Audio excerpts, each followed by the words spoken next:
Hey guys, welcome back to my YouTube channel.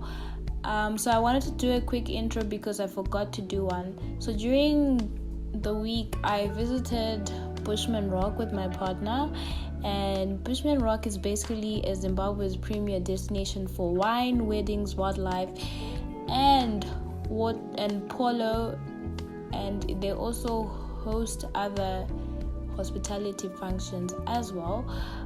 But their main focus is on the winery. So they basically have vineyards and they produce their own wine, which is later on sold to other local Zimbabwean brands that end up producing the wine.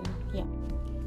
So they basically offer safari, game walks, cave walks, vineyard tour and wine tasting, fishing, canoeing, Pontoon rides, horse riding, and many more. So you should definitely check them out. I will leave their website in the description below, and you can also find them on Instagram.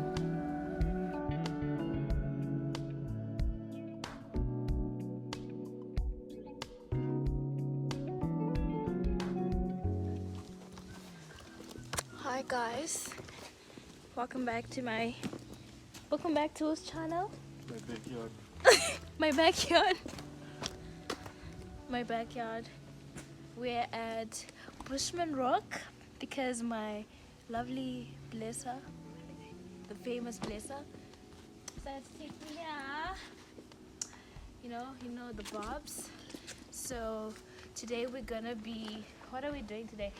We are going to be wine tasting, and then we're going to be doing, what do you call this? Pontoon. Ah guys, but that's all I know. So enjoy whilst we take you through this, journey on our amazing date out of Harare during this pandemic. So yeah, I hope you guys enjoy it.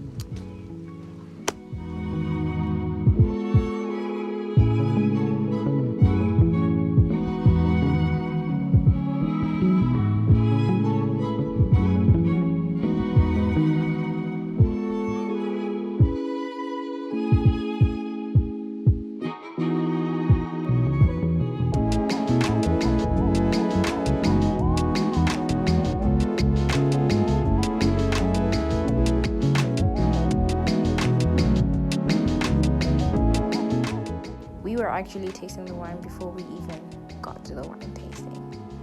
The actual ghetto. Like, can you guys feel the impatience? Oh wow. Anyways, ciao. Anyways, ignore the quality of this part because ciao. The actual ghetto again. Anyways, you guys, I know you're gonna enjoy this, so bye. So anyway, the guy was just giving us a brief educational class on how they actually do make the wine and how like there are different types of wines, like in terms of the red wine and the white wine, and also within the white wines and the red wines there are like different types of grades as well, and that's how they're named. I didn't even know that, but now you can all call me Educated Babe because I know all about the wines. Respect me. Anyways, here we're now heading over to the wine cellars, whereby they would actually show us on how they would make the wines. So this was all worth the coins.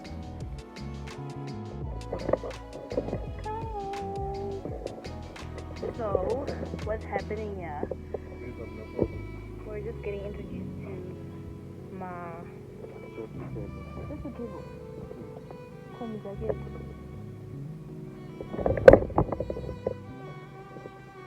How they make red wine and white wine and stuff like that. So now we're going to the cellars to see how they do it, and yeah.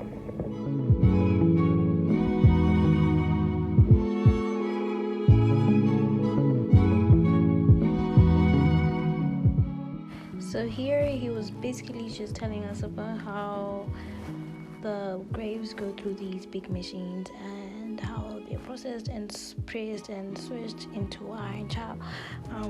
I don't know the detailed terms, but you can listen and I'm sure you get it. Anyways. So this machine separates the berries from the stalk.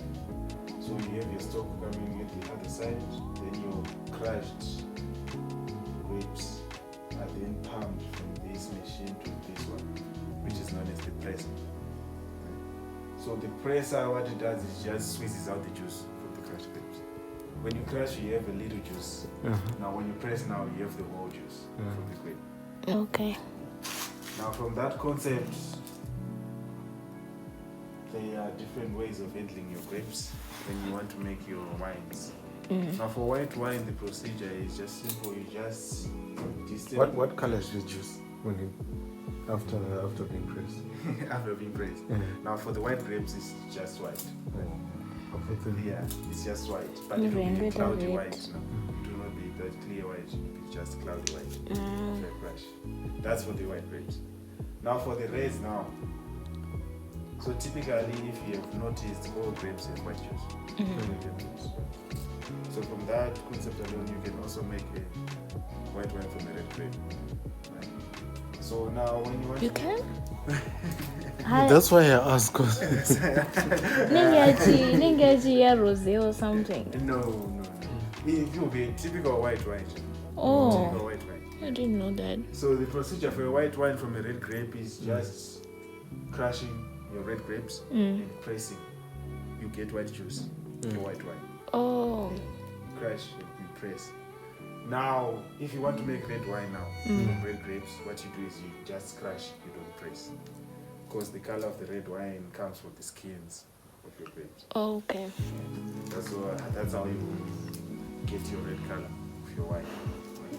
So from this point, we are only getting juice. We haven't started making wine yet. We are just getting pure juice. White juice and red juice. 100% juice, not 100% juice. Yeah. Right? Then from here, when you get your juice, it is placed in the cold room, which is the next room. You just need to cold stabilize your juices first.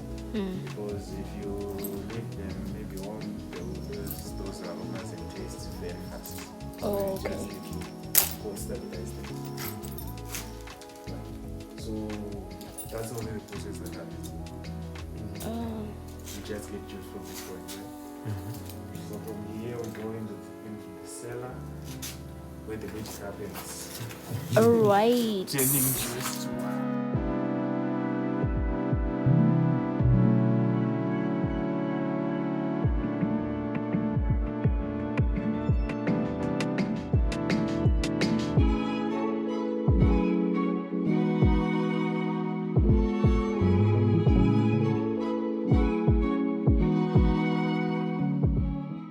Okay, so basically the next stage is fermentation, and this is where the yeast transform juice into alcohol. The juicy mass is moved from crushing or pressing into stainless steel tanks or oak barrels where it can stay for about 2 to 3 weeks. With the presence of oxygen and yeast would convert the sugars of the wine grape to alcohol and carbon dioxide. The more the sugar is in the grape, the higher the potential alcohol. So basically, the sweeter the grape, the finer the wine, darling. Anyways, yeah, so that's basically what he was telling us. And then also, the next step was aging. And this is whereby they would store the wine after, of course, the yeast has eaten away all the sugars and alcohol, and they store it into the oak barrels, and then they preserve it in there. And then the barrels that they normally use are like from France, if I'm not saying it wrong. And so they use the like American oak and the oak from France for their barrels. And then bottling and blending, those are like deep secret for the company. They do not share that. So basically he just was telling us on how they make the red wines and the white wines and the semi-sweet wines and the dry wines. Yeah, and one fact, did you guys know that there's no such thing as natural red wine? Actually, you cannot make natural red wine. It's always semi-sweet. The natural ones, they actually use glucose sugar as an additive, and it's actually not natural. You need to consider that sweet red wine. So anyways, here we got to the good part, which is like the wine tasting. Of course, I was waiting for this. Anyways, we got 4 bottles of different types of wines. There was the rosé, and this one was actually a dry rosé. It's actually pretty new into the market. I didn't know there was like a dry rosé. And then there was a semi-sweet white wine, a dry red wine, and a dry white wine. And my favorite, of course, was like the semi-sweet white wine, and I didn't even know that, which is the Moscato. And then he was basically telling us on the 5 senses that we use for tasting wine, which is smell, of course, and sight. Yeah, and I forgot the rest. Damn, girl, I thought you were educated. Anyways, ciao, guys, watch. I hope you guys enjoy this.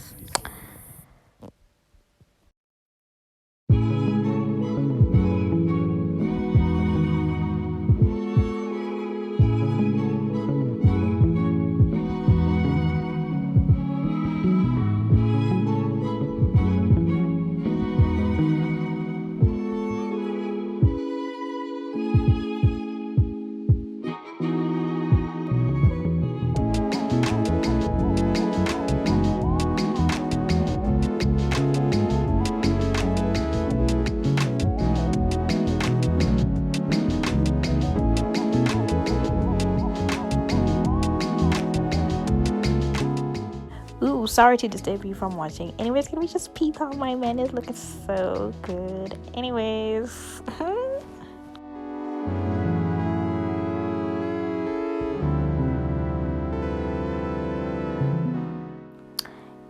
I think I do enjoy talking. But he was telling us that the clearer it is, the drier the wine is. So when it comes to like the white wine, so and then the more white it is, like the less clear it is, the sweeter the wine is when it comes to the white wine. Anyway, yeah.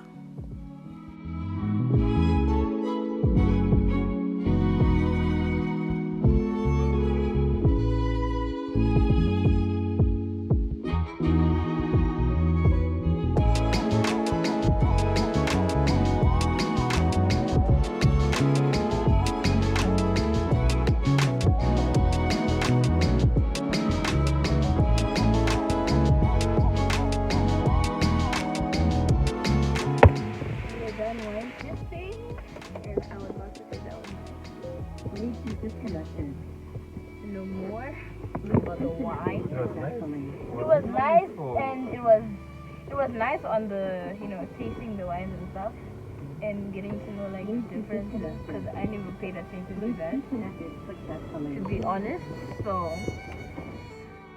So anyways, fun fact about that donkey, it is actually a mixture of a donkey and a zebra.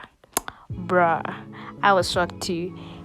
Okay, so that's what it looks like a sitting area, and that's about it. Okay.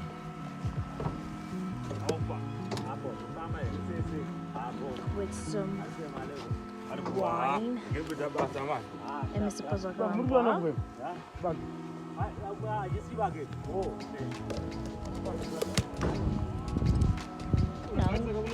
No, ngunda kufana ukugara. Chinozukuzuka lechi.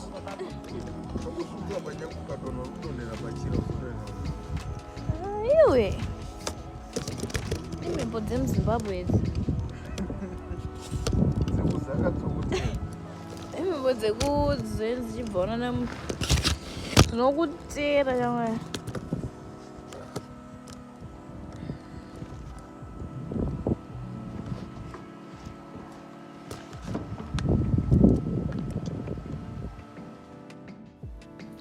So anyways, soon after we went to the Pontoon, right? And this is whereby you have like a floating, I don't know, oak or whatever, like that wood board thing, and you guys can basically like have a picnic on it or not.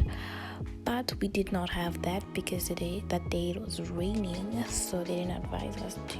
So we just went on the tour because it was already paid for. So yeah, but this was like our last activity, and I would highly recommend you guys to do this. But anyways, yeah, this is going to be my close off because I didn't close off after this. So I hope you guys like, comment, share, and subscribe, and I hope you do enjoy it. Bye.